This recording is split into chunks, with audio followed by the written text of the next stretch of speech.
This is the SML Vaultcast.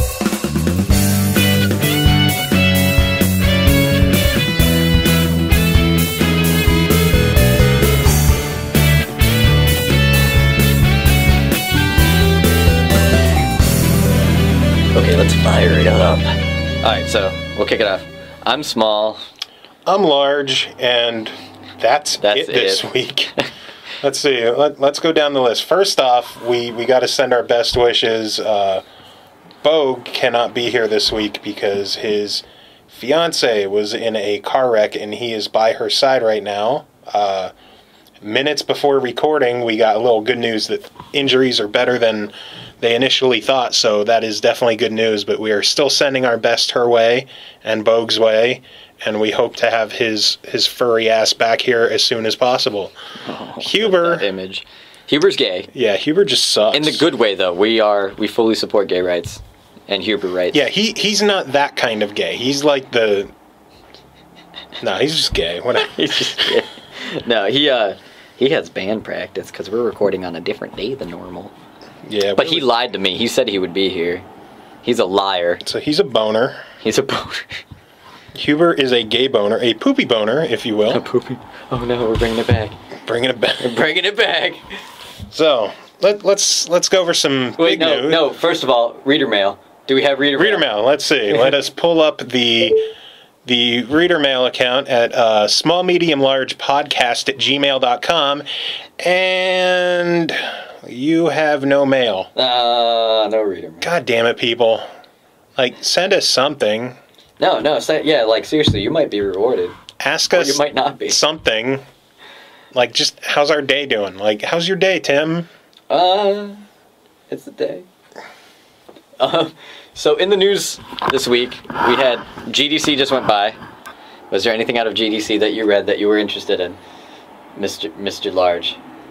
Not really. Like, I haven't really kept up on GDC news. Like, the big thing that I heard is all the Metal Gear Solid stuff. There was the Metal Gear Solid stuff. Now, people are pissed about David Hayter. Yes, that is I'm not a huge Metal Gear fan, but the fact that David Hayter is not returning as Snake. There's a bunch of haters out there. Haters? Well, now there's people are still wondering, like, even though he came out and said, like, oh, I'm disappointed, but, you know, oh well. This still could be a misdirection by Kojima. And the reason for this, the current fan theory is that originally in the plot there were 5 clones of Big Boss. There was Solid Snake, Liquid, Solidus.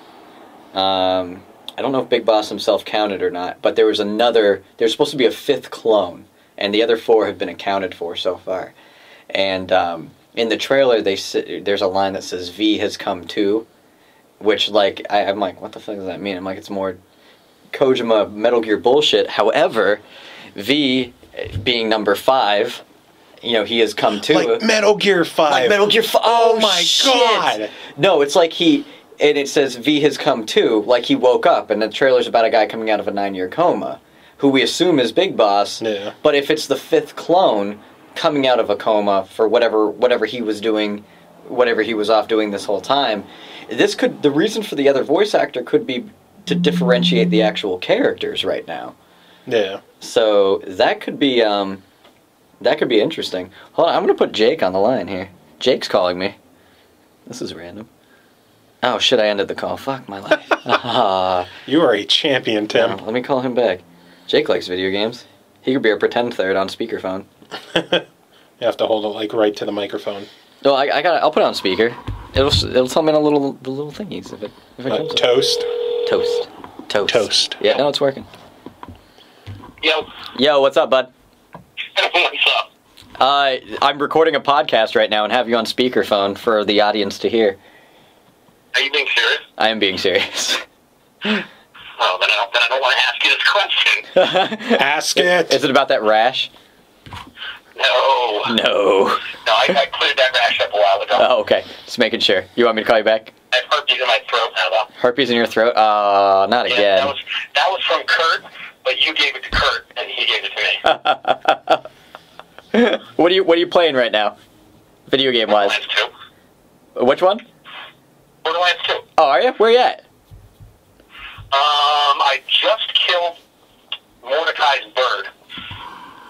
Oh, okay. Cool. Bloodwing, whatever the fuck its name Poor is. Bloodwing. Poor Bloodwing. All right, bud. Yeah, I'll call you back when I'm done with this. Yeah, please do, because I have a question for you. All right, will do. Bye-bye. That was a fun 1 minute long diversion. Anyway, Metal Gear. So yeah, now in the past, Hader has played Big Boss's voice when Big Boss was the same age as Solid Snake. He had also played old Solid Snake because he was the Solid Snake actor, but he did not play older Big Boss's voice in Metal Gear 4. Now it could be, there could be all sorts of reasons for this. It could just be Kojima saying, "Oh, I want to freshen it up." Well, if he wanted to freshen it up, there could have been like a whole other things he could have also done to freshen it up other than changing one voice actor. That's really essential.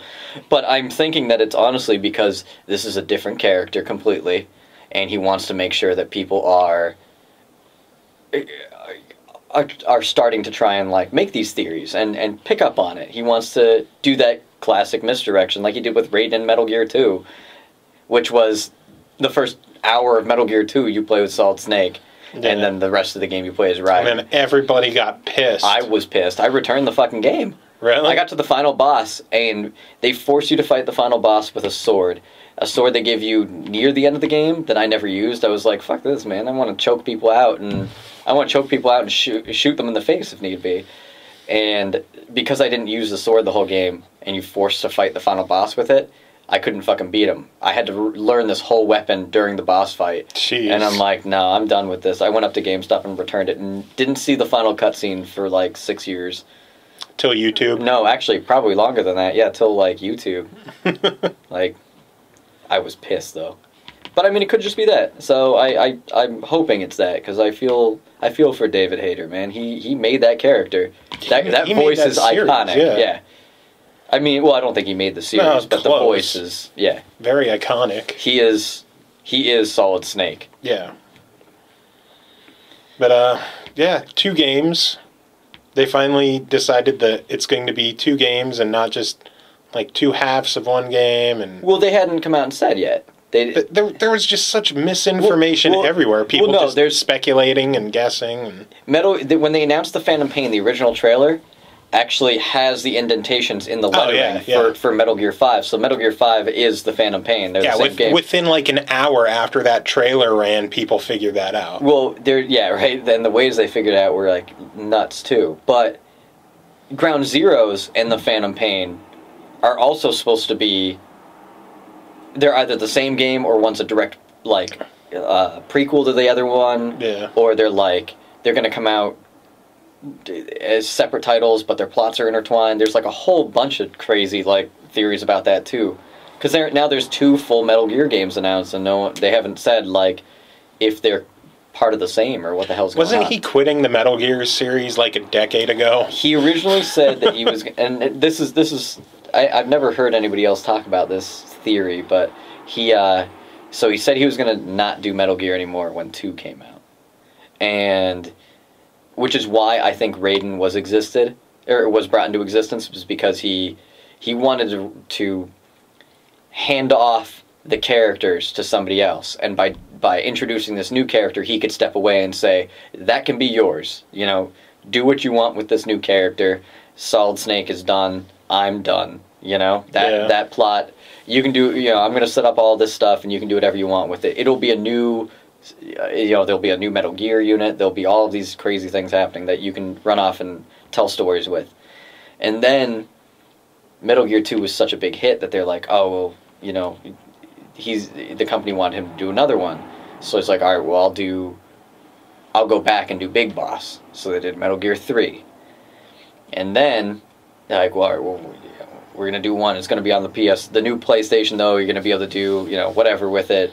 We want to make something revolutionary. 95% cutscenes. So they convinced him to do another game, and he decided to once again try to write himself into a corner by making Snake prematurely age, fucking 900 years.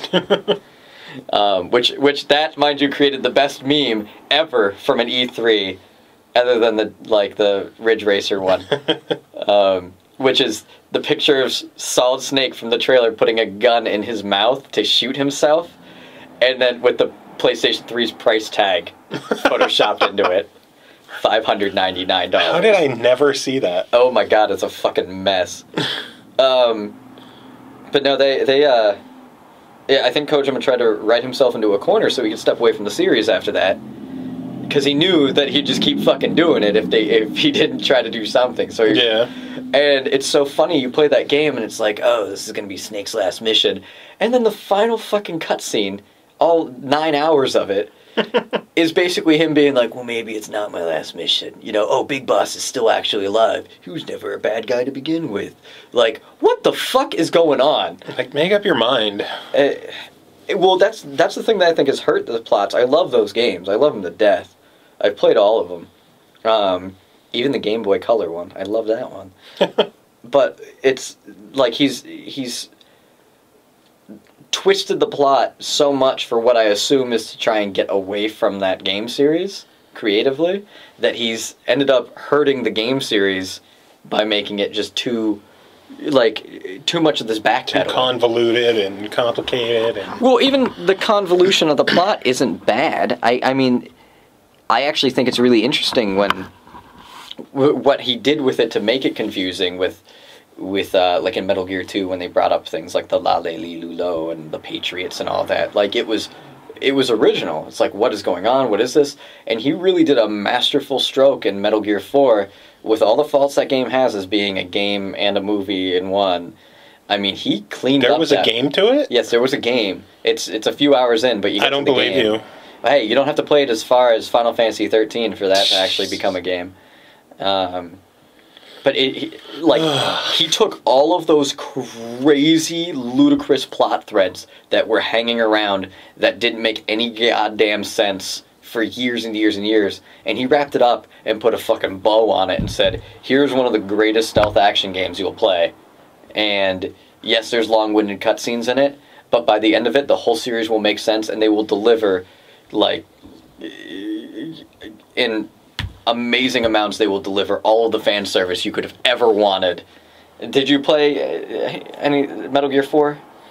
I played, I want to say, like 3 or 4 hours of it. Alright, well... And it was just too much... Did you play Metal Gear Solid, the first one? Years upon years ago. And did you beat it? No. Alright, well, quick run through why Metal Gear 4 was nuts for me. Like, the game was good. They were explaining, like, who the Patriots are, what the big deal is, what was Liquid / Ocelot's plot this whole time. And they made all that make sense.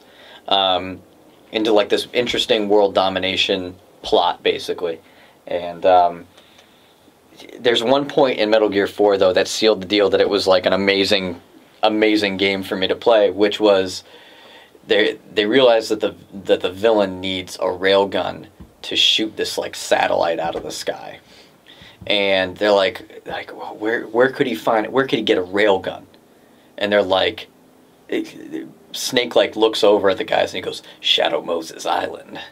And you're like, what the fuck? That's where the first game took place. And you're like, so they're going to go find the old broken Metal Gear from the first one that he blew up, and he would salvage the railgun from it. So you actually go back, and you go through all of the areas of the first game that are now abandoned and, like, all snow-covered.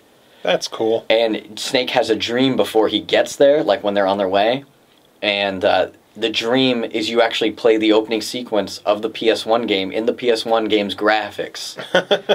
and then he wakes up and you're there and you're like, oh shit. Like, and then you have a fight with, I think it was Vamp. It's been a while since I played. Before, in the Metal Gear's, like, housing area, and you fuck his day up.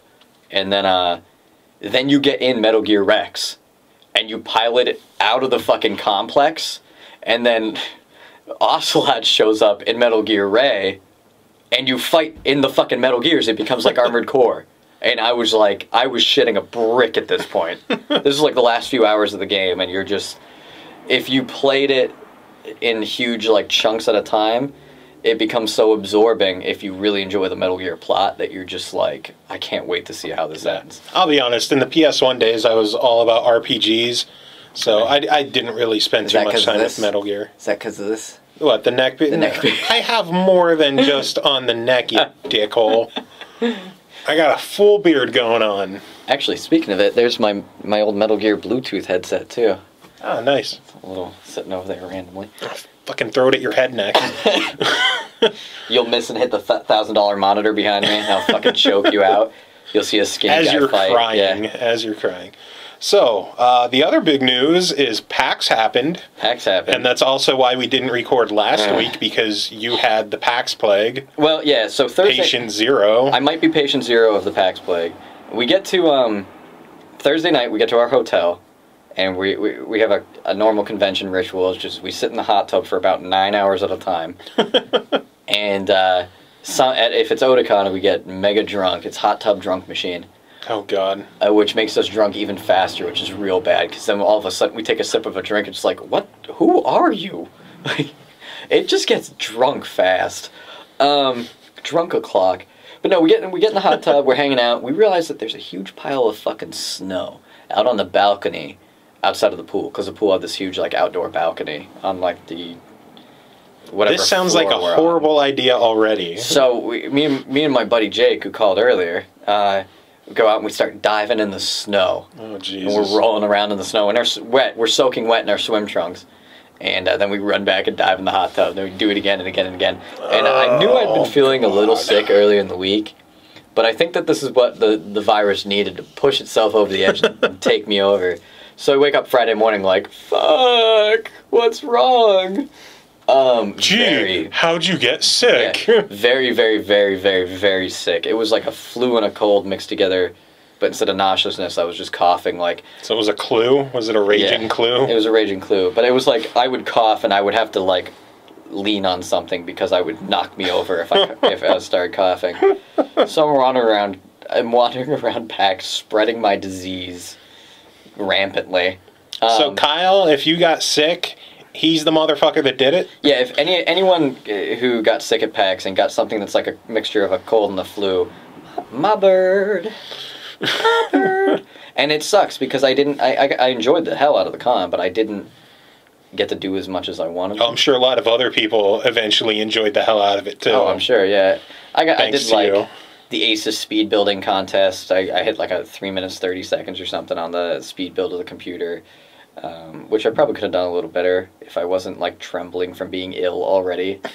I fought a professional StarCraft player on accident. I was going to play Stefano, who's a really good player from France, one of the top players in the world. And I kept losing the rock, paper, scissors matches with the other people trying to play him. So eventually one of the other guys who I was watching play, who was a beast, I can't remember his name, I did not want to play him. They're giving away like computer hardware if you beat them. Jeez. And I'm pretty good at StarCraft, so I was trying to play Stefano because he was trolling people. He was doing shit like building base defenses and trying to kill people with the buildings. Like, funny stuff. Stuff you can have fun with and appreciate. This would be so much funnier if I was a StarCraft player. Yeah, it definitely would. But, so, the announcer goes, alright, well, I'm going to jump in and play, let this guy over here get a lunch break, which was the guy I was watching that I did not want to play. So I'm like, and somebody steps in to be the current announcer, one of the other helpers. And he's like, alright, so who's going to play him? And I'm like, me. And he's like, all right, this guy right here is going to go play In Control. And I'm like, what the fuck did you say his name was? And I'm like, oh no, I've watched tournaments of this guy whooping people. And I'm like, oh no. And I've been here like being an ass the whole fucking time. So he's like, when StarCraft starts, you have a building and you have a few builders that go out and get resources, and you start with 50 resources, which can build you one builder. I just want to take a second before you get further into this, that you make fun of me for the fact that I haven't shaved recently, claiming I have a neck beard, yet you're the one who probably jerks off to StarCraft tournaments. No, I jerk off to the statue of Kerrigan, the Queen of Blades that they had at BlizzCon the one year. Girl is fine, lay you down. No, so and then a quick shout out to Pablo Francisco for being awesome. So you start out with a building, a few builders, 50 resources, which you can build one builder with.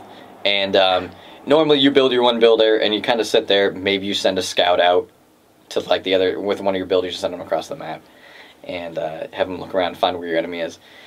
And it's known that StarCraft players use the keyboard a lot for their hotkeys. And in the middle of a game, it'll look like they're typing away with one hand. It's amazing. I've seen how many videos. My mind can't even comprehend what the fuck they're doing. Yeah, like, I understand what they're doing. I'm not on that level because I want to know what women feel like.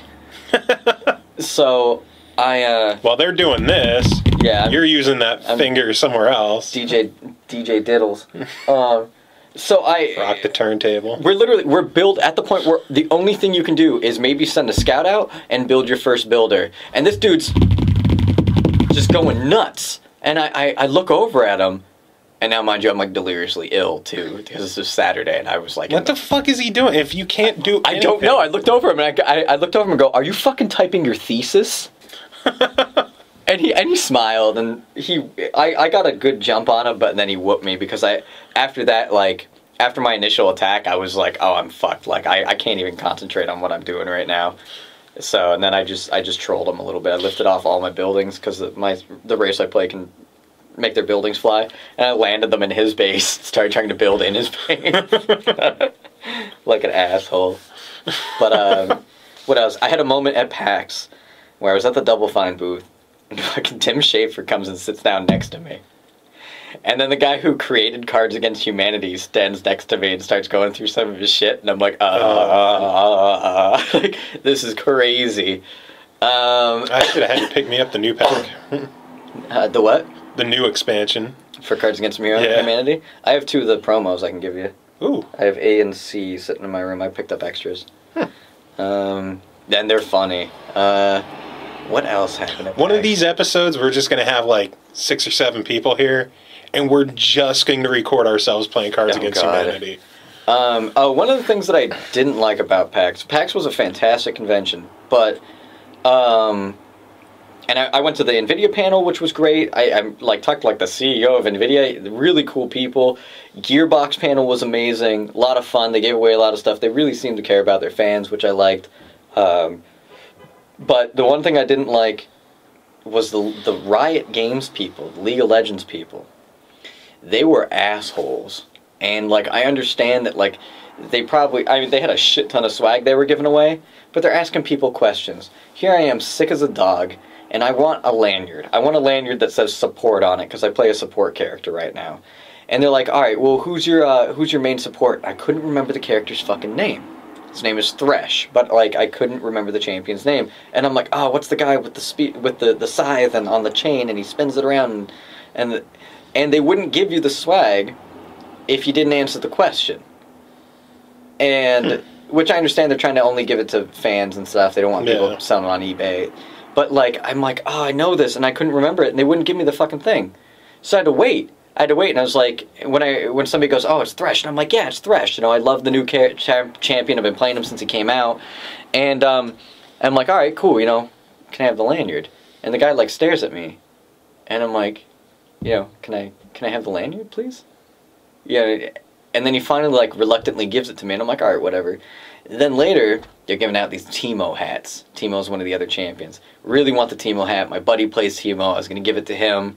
I think it would be really funny, like, him sitting at work. Teemo, like, shoots these little poison darts out of, like, a tube. Okay. And I'm sitting there just imagining my coworker at work fucking wearing the hat, and he, like, sneaks up behind the counter and just goes, like, shoots, like, a fucking spitball at me or something. I thought it'd be really funny, so I'm like, I really want this hat.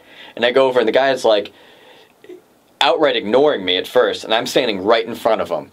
And I know you're asking all these... he's only really asking fans who are in his direct line of sight. And I'm like, I'm like, yo, what do I got to do to get the Teemo hat? He looks at me and then looks away.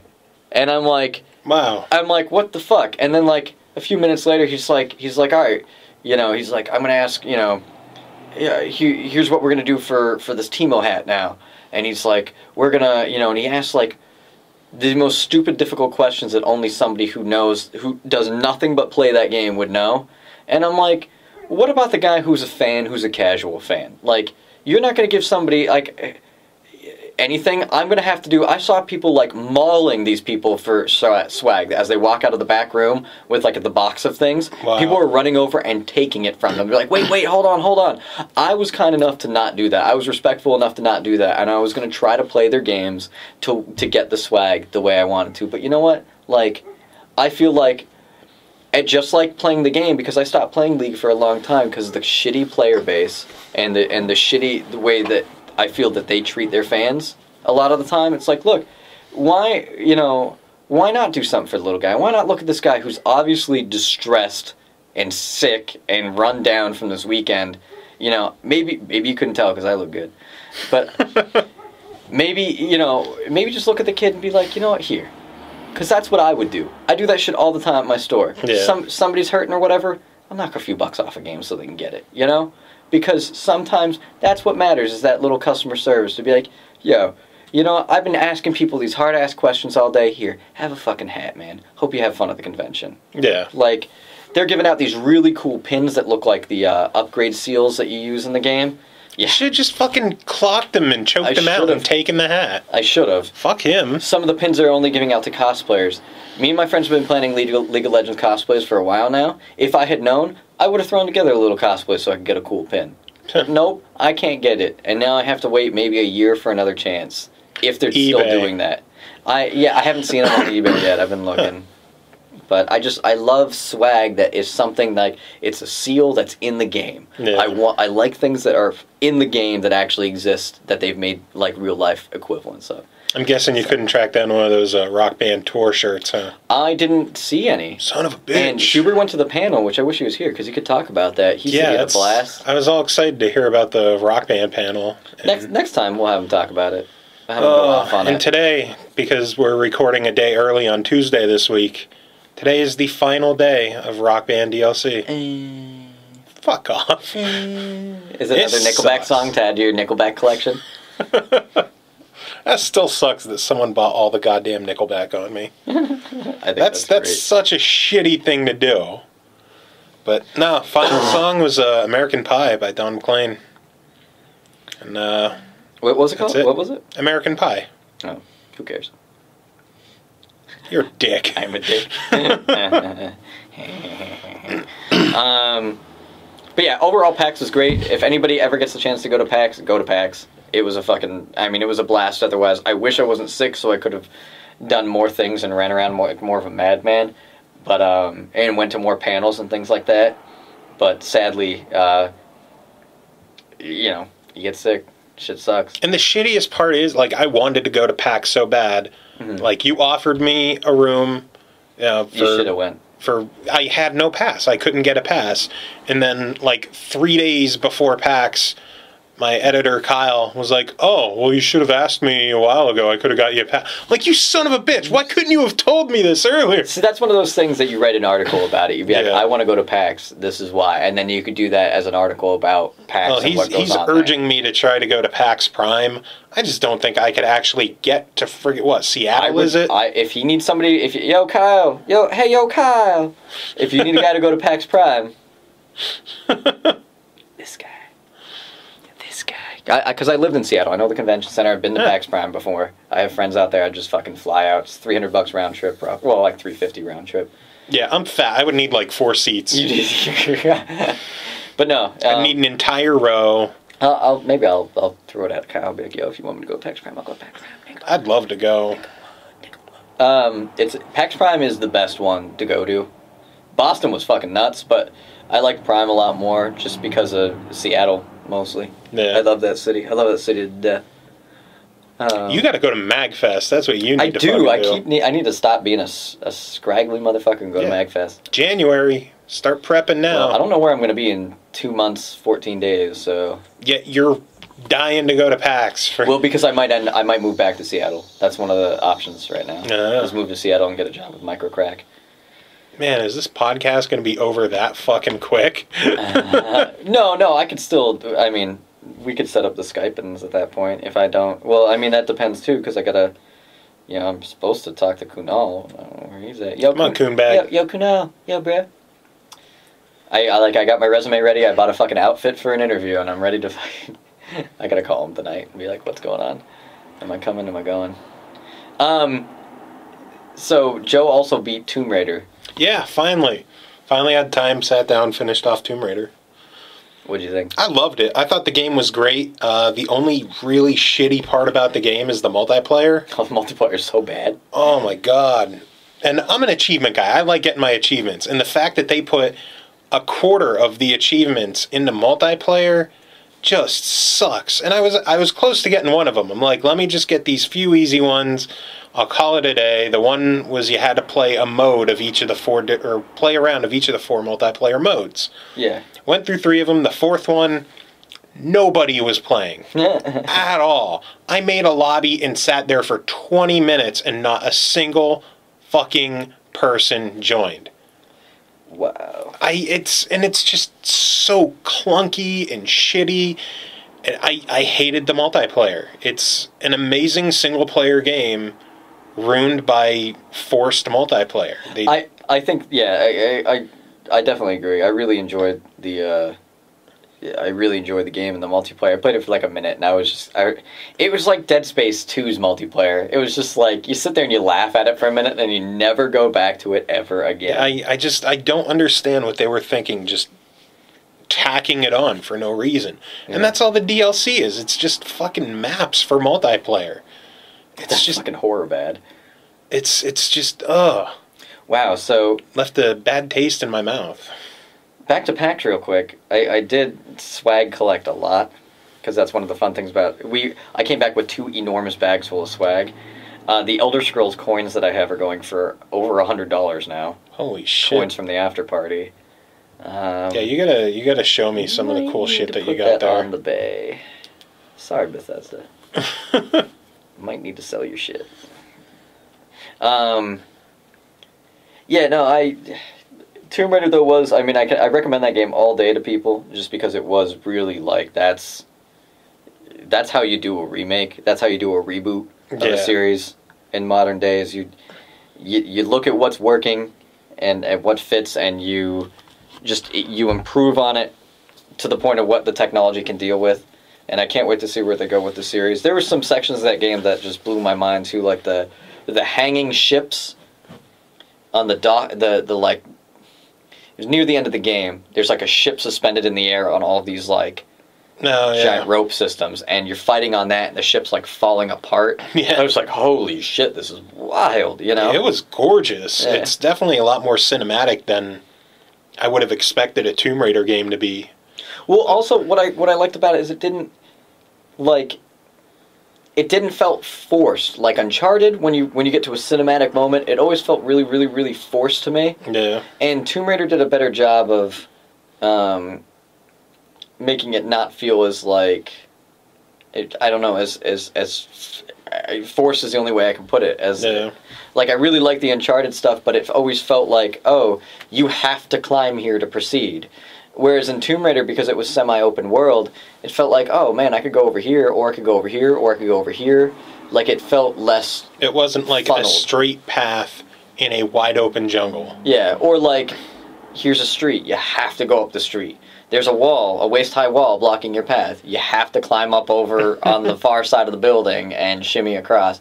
I mean, there were moments like that, but it wasn't nearly as like funneled and forced as Uncharted does it. And I think Uncharted now needs to step up its game if they want to compete with the new direction of Tomb Raider. I like the sense of exploration in Tomb Raider too. Like a lot of hidden shit to find. A lot of hidden shit, and the tombs were really cool too. I like the little like if you want to stop shooting people for a minute, go to a tomb and like try to figure out. And you feel they're pretty fucking clever too. Yeah, and when you finally get one, you're like, wow, like that was really cool. That I feel good about accomplishing this. Yeah. Not many games make you feel good about solving puzzles anymore. Yeah, there's a few of them where I sat there and I was like,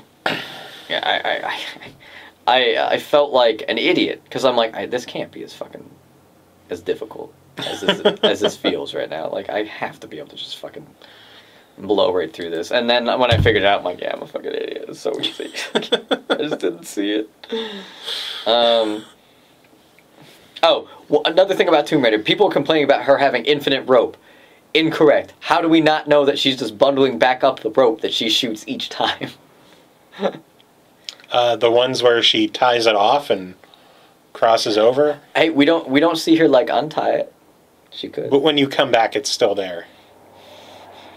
It's always there forever.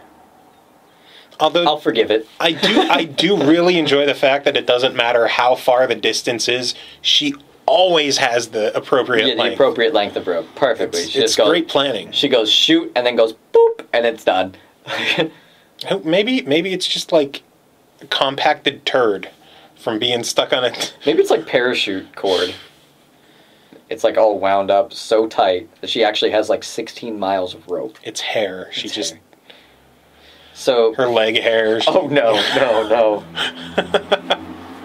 The other big release was Bioshock Infinite, which I told Joe to beat, and he said something about boners, and he couldn't. I finished Tomb Raider, and then my buddy Jay wanted to do Gears Judgment with me, so I did that. That was a blast. Was it good? Everyone is complaining about the lack of horde mode in this game, but single player is pretty much campaign horde mode. I heard it was really good, and I was like, oh well, whatever. It's instead of a long 20-minute chapter back to back to back, it's just like bite-sized missions one after another.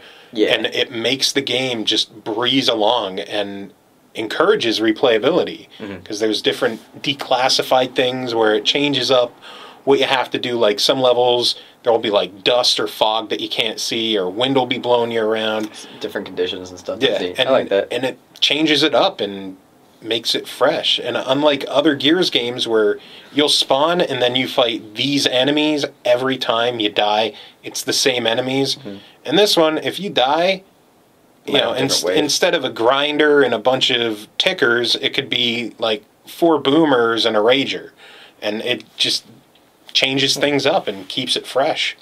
Yeah, so I had a lot of fun with it. That's good. I hadn't heard too much about it. My coworker got it, played it, beat it, and then that was it. I keep forgetting it is short. That game exists. It's really short, but it's fun. But yeah, I did beat Bioshock, and I really enjoyed it.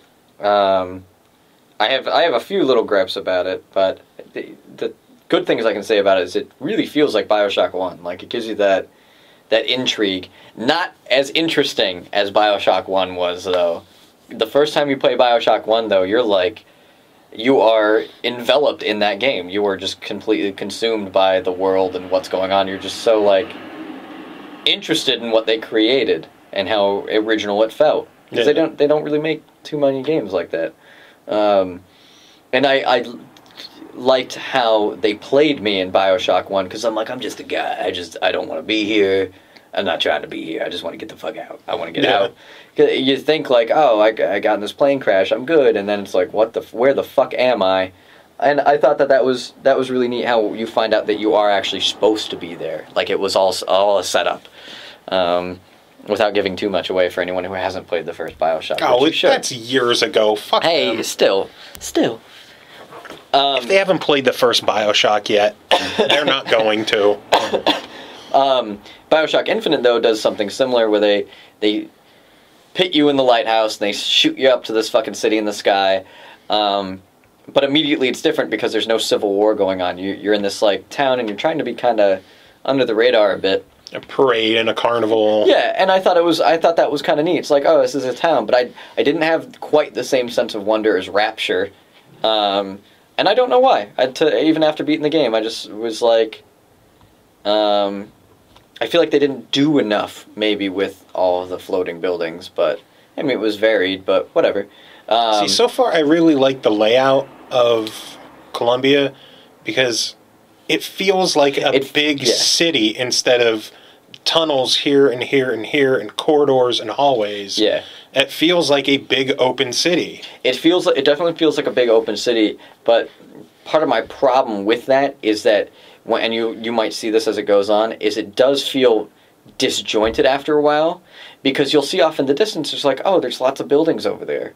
And there's like lots of this over there. Is it somewhere you never get there? Well, no, like you persistently are moving through different sections of the city, but it feels like you can't gauge how big the actual cluster of Columbia is. Like, I just felt like I was in these instances of sections of the city, I kind of wish that it was open world. And I expected all these skyline things. Mm-hmm. I expected them to connect all of the city together. And one of the things that disappointed me, it was fun as shit. Like, from a gameplay standpoint, I loved it, but I just wish that design, it connected all of the city together and it was more of an open city. Because there were times where, like, oh, you could find this here and you could backtrack, and it tells you in the game. I never found the things to backtrack. I didn't even know if I could. And I was more interested in finishing the plot than I was going back to see what was in the safe now that I found the cipher or the key or whatever. I'm like, it's probably just going to be 300 fucking silver dollars or whatever, you know? But the sky hooking was fucking awesome in fights. Once the fights really get going and you have an area where they have two of these things looping around, where you'll get in a fight and it's like Batman. You run up to somebody and, like, duff them out, and then you quickly jump up on the skyhook, swing all the way around, jump down on a guy, shoot another guy, then you're back up on a different skyhook. Very fun, but it felt like it became a gameplay gimmick after a while. You could see what they wanted to do with it, but it became a gameplay gimmick. Maybe next gen will be powerful enough to do what they really want. You know, I don't think it was a problem of power with this. I think it was a problem of their vision of the game was this way, and they realized that it was very difficult to make an open world shooter like this work within the confines of what they had. Their vision was just so broad, and that's why the game was delayed. Because I'd read some articles about how they had talked about the game is great when it's scripted, but when it's unscripted, all of a sudden you have problems, and you can see pieces of both ideals as you play through the title. Yeah. Where you can see, like, oh, you're walking around the city, and you'll see, like, you know, don't take this item because it'll be considered stealing. And if you do, the guy in the, you know, behind the bar might pull a gun and try to shoot you. And then all of a sudden all the citizens are running and whatnot. But it seemed there was often times where, like, you'll be in this area, and then you might get attacked. Like, that's, you know, they find they're looking for you, and then all the citizens will scatter. You could do something, and then the citizens might fight back, which I thought was interesting. But the areas where there's major gunfights and major populace felt segmented from these open world, you know, you're wandering around looking at town sections, which I think what they wanted to do was they wanted all of this in one big breathing world, and they just couldn't do it because it's a very fucking hard thing to do. Yeah. It's a very hard thing to do and have it be a game that works right. I mean, look at games that try to do that, like Fallout and Skyrim and stuff. Yeah. They are buggy as shit and are difficult to sort of set up. But what else? Oh, the handyman thing. You haven't fought a handyman yet, right? Now, yeah, I definitely need to put more time into the game. I didn't know much about them going into this. I tried to stay away from Bioshock Infinite trailers and stuff for as long as I could. So when one came at me, it kicked the shit out of me instantly. Because they're not like the Big Daddies. The Big Daddies are passive most of the time, unless you fuck with them. Yeah. And I expected these guys to be... The first time you see one in the game, too, it's like on display. It's like a citizen that they're showing, like, oh, this is a handyman. Look at the wonders of science. And I expected them to not be fast. They are very, very fast. They use their hands to, like, leap at you. And this is... I have two huge things I didn't like about the game, and one of which is the handyman. Because every time you fight one, I did not enjoy it at all. Because they are on top of you, and they do like an area of effect attack, and then they slap you, and pretty much you're dead. And that pissed me off because you basically have to like find a pillar and kite them around the pillar. You run around the pillar, turn around, shoot. Run around the pillar, turn around, shoot. Run around the pillar, turn around, shoot. And I'm like, this is not fun. Like, I really like the design of them, and I think it's interesting, but like I tried different vigors and stuff. The crow one will like make them like stop for a second and try and swat at the crows. Yeah. Fine. I ran out of salt so quickly because I didn't upgrade it. It's not my play style. The shock didn't do anything to them. The crows didn't do anything. I couldn't knock them up in the air with like the one knock them up in the air thing. I didn't try all of the vigors, but it seemed like they were impervious to nearly everything, and they were very difficult to deal with, and every time one showed up, I was more disappointed, like, fuck, I can't deal with one of these fuckers. Could it be the difficulty setting you were on? I did play it on hard, but I mean, even if it's not on even if it's on easy, they're still going to attack you the same way. Yeah.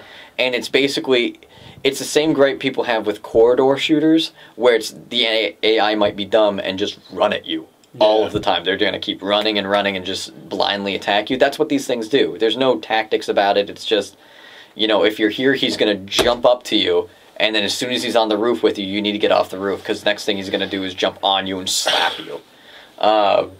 My other gripe is there's a point in the game, spoiler alert, where you fight the ghost of Elizabeth's mother. Now, first thing that pissed me off, and a big recommendation, is when you go to the graveyard to find Elizabeth's mother's grave, go directly there. You have the option to proceed and walk around the rest of the city and then kind of explore. There's enemies over there that you can fight, that you can go through the stores and whatnot. Don't fucking bother. You're going to have to go there anyway. I think you're going to have to go there twice in a big circle. And you have to fight Elizabeth's mother, I think, three or four times. Something like that. And it is a really fucking annoying boss fight. And you have to do it 3 or 4 times in different areas. And what you have to do is, so her ghost appears, raises the dead around her. Like all of these soldiers and stuff. And they seemed a little tougher than normal. Might have just been the difficulty level. And every time you kill them, she'll come over and raise them up again.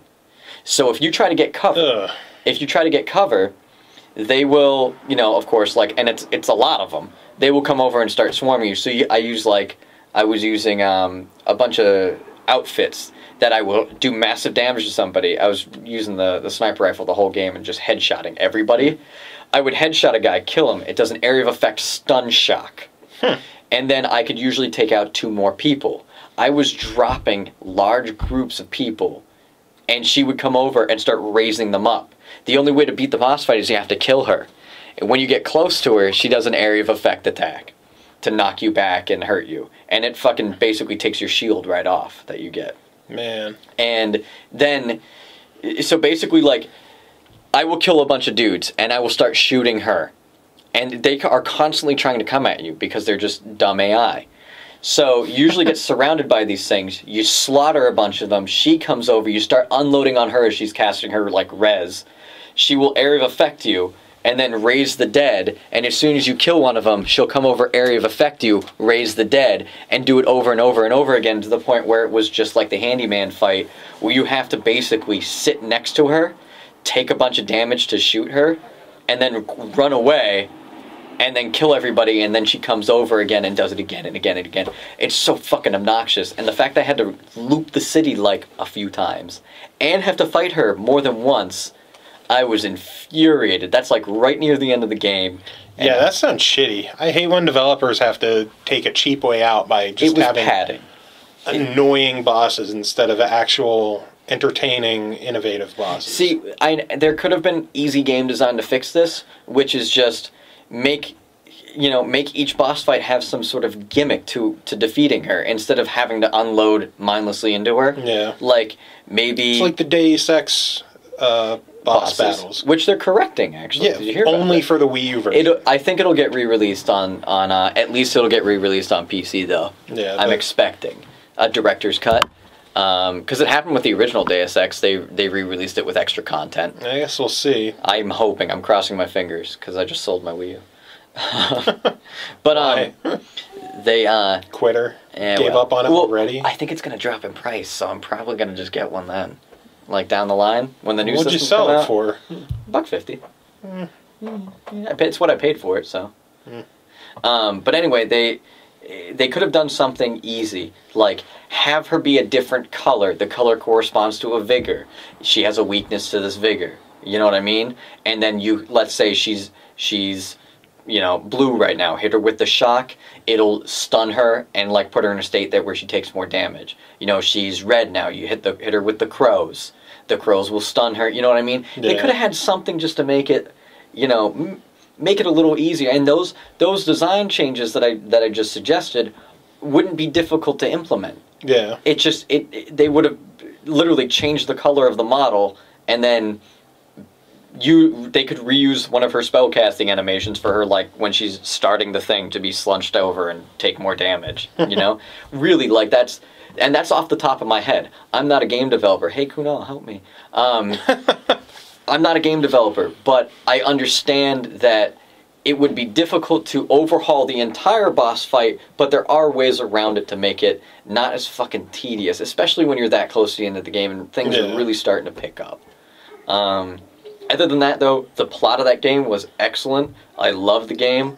I enjoyed playing through all of it. I think that it's one of those games, just like Bioshock 1, that if you like shooters at all, you should play through it. If you like video games at all, you should check it out. Yeah, everyone's given nothing but rave reviews for the game. The one I saw was everyone's asking when video games are going to have their equivalent of Citizen Kane, but when will movies have their equivalent of Bioshock Infinite? Like, they're saying this might be, like, one of the games of all time. I don't know about it being one of the games of all time, because the gameplay is good, but it's not perfect. But the message is still there. I think a lot of people will relate Bioshock Infinite to films and give that out because of the plot, and you'll understand once you beat the game. Cause they really do a good job of hinting through the whole game of what's actually happening, and give you. I mean, there's no way you can potentially figure it out with certainty until the end. But I mean, and there actually have been plots like this already done before, but this one just does it on such a really interesting level that it would make a great, like, God, if HBO did like a 6-part miniseries of like a Bioshock Infinite miniseries, it'd be fucking awesome. You know, like, if HBO did it, you know, it'd be awesome. Yeah, HBO does good shit. But I mean, Game of Thrones. You can't. I don't think you can do a movie of a Bioshock game and have it. Maybe Bioshock 1, but not Infinite, because there's a lot more. The plot is a lot thicker than Bioshock 1. I mean, Bioshock 1, you crash the plane, you get into the city. I mean, if it were a movie, it would be that. Like, it would start with the same way the game opens up, but there'd be more of the character, like, physically talking to people and wandering around. It'd be much brisker pace, and the plot twist is a lot easier to adapt to a film and have the game just sort of like build up to its climax. Bioshock Infinite would be tough. I don't know, maybe, but you would lose. I think you would lose a lot of the atmosphere of the game then. I don't know. We could discuss it next week. Yeah, hopefully I'll get more time to play with it this week. I just picked up Defiance today, too, so I'm sure between that, Bioshock, you'll laugh at me for this one, but Tiger Woods. Faggot. No, Tiger Woods is actually, I played the shit out of Tiger Woods 13 when I worked in Allentown. Me and the guy down there, every week, we would play it for basically 6 hours straight. Yeah. And I have some gripes about this year. Like, it feels a lot clunkier and slower. Really? There's just a lot of glitches. How can golf be clunkier and slow? No, like, even just the menu screen. It takes 30 seconds just for, like, press start to pop up. First world problems. Well, I don't know if it's because of the Kinect integration, which Kinect needs to just fucking go away. It's not. But I'll tell you what, right now Kinect sucks, but I mean, I think the next version of it will be a lot more. Well, we'll find out later this month. We'll find out later this month. Are they going to announce stuff this month? This month is supposedly the next Xbox press conference, like the PS4 had. Are they? So, was this officially announced? I didn't read anything about it. Yeah, I don't remember when, but they have some kind of media event planned. No, they have some media event planned. I don't remember the date. I would imagine this month would be the month to do it. Yeah, but I'd imagine this is when we're going to find out. Yeah. The rumors that have been floating around online so far are things I'm not too excited about. Well, but, I have faith in Microsoft, so I have faith in Microsoft because of the fact that they even have a successful gaming console. Yeah. I mean, and it's not a. It is a. I think it's the best console on the market right now for a home console. Best console on the market. Period. Though is probably the 3DS. Yeah, I'm not too impressed with the PS4 so far. Mainly because all the shit that you've bought on PS3, you're not going to have on PS4. So ball's in Microsoft's court, but that'll be later this month that we'll talk about that. PS4 is a very good upgrade on the PS3. I think that's honestly, like, that's all I'm asking for is I just hate the absolute 100% lack of any kind of backwards compatibility. All this shit that you've been buying for years is gone. But, I mean, that's only if you trade in your system. Your previous system. Which... People don't want to have 40 systems hooked up to their TV. But you're not going to play 40 different systems all the time. You might, but I mean... I think it's a very niche thing. We get a lot of people that come in my store and they want a backwards compatible PS3, and I'm like, well, you know, how often are you going to play PS2 games? They're like, well, I'm not, but I want to have the option. And I'm like... See, I actually do want to play PS2 games, so I want a backwards compatible PS3. Well, here's the funny thing about it, too, is people are willing to pay upwards of $100 more for a backwards compatible PS3. Yeah. Which we don't sell them for. We actually sell them cheaper than the Slims all day long, by a decent margin because of how faulty they are. Because that's why they took out the backwards compatibility originally. Is it's very fucking difficult to engineer. The people will pay upwards of $100 more for something that they could buy a fucking PS2 for $48. Yeah. And just, I mean, the PS2 is not a difficult system to throw on a shelf and let it fucking sit there. Yeah. It is the size of a goddamn DVD case. My thing is, all my save files are on my PS3. Yeah, and you can't put them back on a PS2 memory card. I can understand the gripe, but understanding the engineering of these systems, I realize how difficult it is for them to do. Yeah. And that it would, I mean, like... They would have to have, literally, like, some of the best working PS3s that were backwards compatible had basically a PS2 sandwich in there with them. Yeah. And the lasers would burn out all the time because that was their compromise. They tried to, like, have this wacky-ass laser in there to do it, and the PS2 lasers were never fucking reliable. But now it would take down your whole console. So, like, I understand, man, it's really fucking hard. And once we get past this kerfuffle of going into digital... Once everything goes digital after this next generation, it's not going to be that big of a problem. Yes, guys like you and me are going to have to probably rebuy the things that we cherish and maybe replay through them. But any of the people younger than us who are just coming into this as it being natural are going to be able to go into... I mean, this is the beautiful thing about it. They'll be able to be like, wow, man, this fucking, you know, Earthbound, if it comes over... Japan just got it on the Wii U. Got it. They'll probably bring it over eventually. I don't know. It's a matter of time. But, like, it just as a random example, they'll be like, oh, man, you know, I've heard on the internet that this is one of the games I should play. And they'll be able to log into whatever system they have, and they'll be able to download it, and they'll be able to play it, and it'll all be cloud-backed up or whatever. I mean, it's a scary future because of the unreliability that can come with a cloud-based system that a company is running. However, I mean, the fact that it would be there legally, money would be going to the people who deserve it most of the time. Yeah. I mean, that's where we're going, and it's like the digital front that is becoming so important with the mobile games and whatnot. There was an article on GDC about how the big companies don't matter as much as they used to anymore because we're going into this digital frontier. I mean, guys like friend of the podcast, Kunal, you know, are making their own game. They're coming together with a group of people who are talented, and they're making their own game. And that's awesome because now all the people who know what they're doing with these games, who we know what we want, can go out and stop being all talk and actually make the game. Yeah. You know, if we want an RPG that has an open world, we can go out and make an RPG that has an open world. We don't have to sit there and wait for Squeenix to realize, oh, fuck, man, maybe people don't want pretty graphics and hallways. Like, maybe they want towns and be able to ride their chocobos. Like, maybe that's what people fucking want. Yeah, Square. Fuck you. Fuck you in the ass. I'm so mad about that. Yeah, what about them saying that Tomb Raider selling over 3 million copies isn't enough? Yeah, see, that's a huge problem. Development costs are getting insane, but this is something we definitely should use a completely different podcast on. Where are we at here? We're at 6 minutes, 24 seconds. So we have only recorded for 6 minutes. No, what the fuck is happening here? Maybe an hour 6?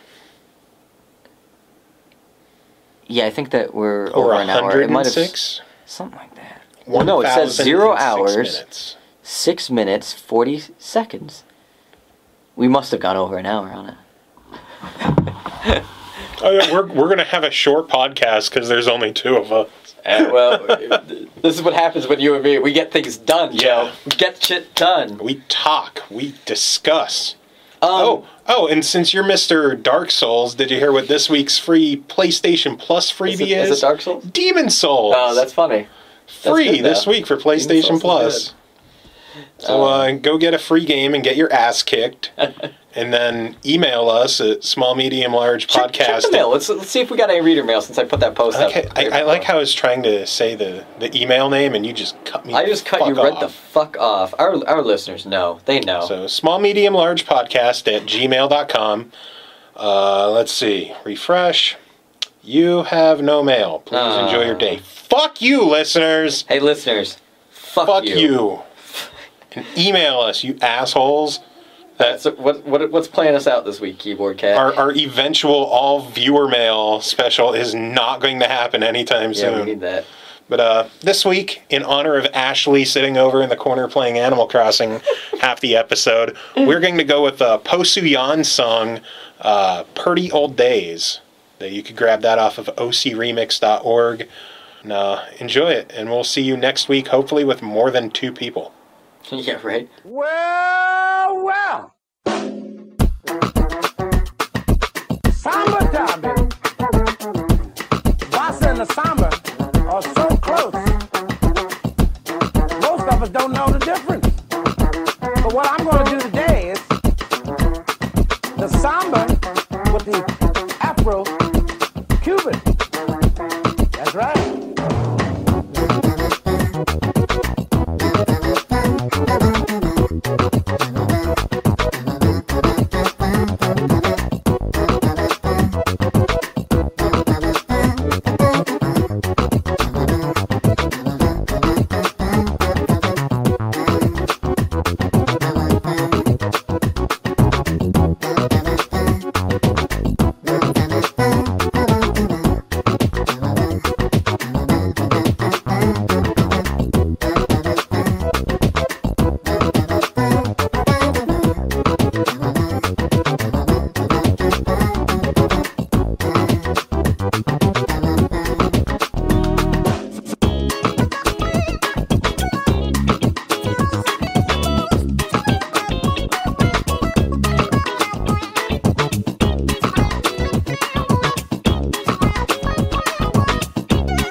Huber is a gay boner, a poopy boner, if you will. A poopy. Oh no, we're bringing it back. Bringing it back. We're bringing it back.